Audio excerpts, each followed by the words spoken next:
கன்னி கன்னி ராசி நேயர்களுக்கு மே மாதம் 2024 எப்படி இருக்கும் பாருங்க. ராசியில் கேத்து இருக்கிறார். மீனத்தில் 7ஆம் பாவத்தில் புதன், ராகு, செவ்வாய். கோபம் செய்யாதீர்கள். குரு பகவான் உங்களை காப்பாற்றுவதுக்கே இன்றைக்கே 1ஆம் தேதி வராரு. நன்மையை செய்வார், லாபத்தை கொடுப்பார், பேர் புகழ் இருக்கும், உங்கள் வாரிசு நல்லா இருக்கும். திருமணம் ஆகாத ஆண் பெண் எல்லோருக்கும் திருமணம் நிச்சயிக்கப்பட்டு இந்த வருஷமே கல்யாணம் நடக்கும்.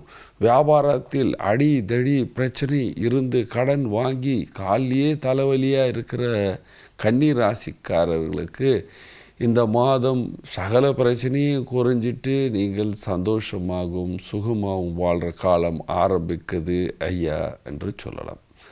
அரசியல்வாதிகளுக்கு நல்ல காலம், கலைஞர்களுக்கு நல்ல காலம், வேலை அதிகமாக செய்ய வேண்டிய காலம். பெண்களுக்கு விசேஷமாக வேலைக்கு போகிற பெண்களுக்கு ஐயோப்பா பிரச்சனையிலிருந்து வெளியே வந்துட்டேன் அந்த மாதிரி ஒரு சூழ்நிலை வந்துவிடும்.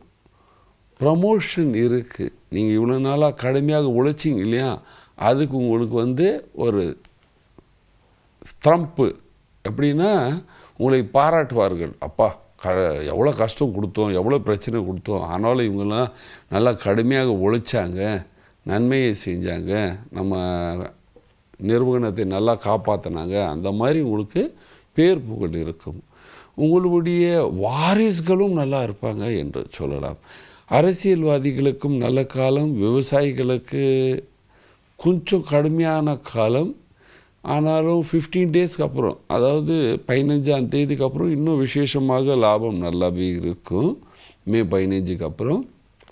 அதே நேரத்தில் நீங்கள் கலைஞராக இருக்கீங்க, ஏதாவது நாடகத்தில் சினிமாவில் நடிக்கிறீங்கன்னா உங்களுக்கு இப்பொழுது ஃபினான்ஷியல் குரோத் இருக்குது என்று சொல்லலாம். படிக்கிற வாரிசுகளுக்கு நல்ல ரிசல்ட் என்று சொல்லலாம். என்ன பரிகாரம் செய்ய வேண்டும்?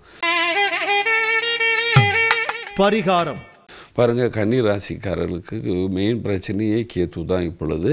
அதனால் தினமும் பகவான் விநாயகர் ஆலயம் சென்று விநாயகரை கும்பிட வேண்டும். போக முடியலை அப்படின்னா வீட்டில் இருக்கிற விநாயகரை வெல்லம் வச்சு கும்பிடுங்க. கும்பிடும் பொழுது ஓம் கங்கணபதே நமஹ, ஓம் கங்கணபதே நமஹ, ஓம் கங்கணபதே நமஹ, ஓம் கங்கணபதே நமஹ இந்த மந்திரத்தை ஜபிச்சு கொண்டே வரணும்.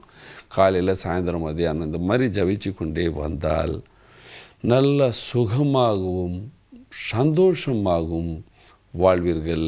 நன்றி, வணக்கம். இது போன்ற ஆன்மீக வீடியோக்களை தொடர்ந்து பார்க்க கடவுள் டிவி யூடியூப் சேனலை சப்ஸ்கிரைப் பண்ணுங்க.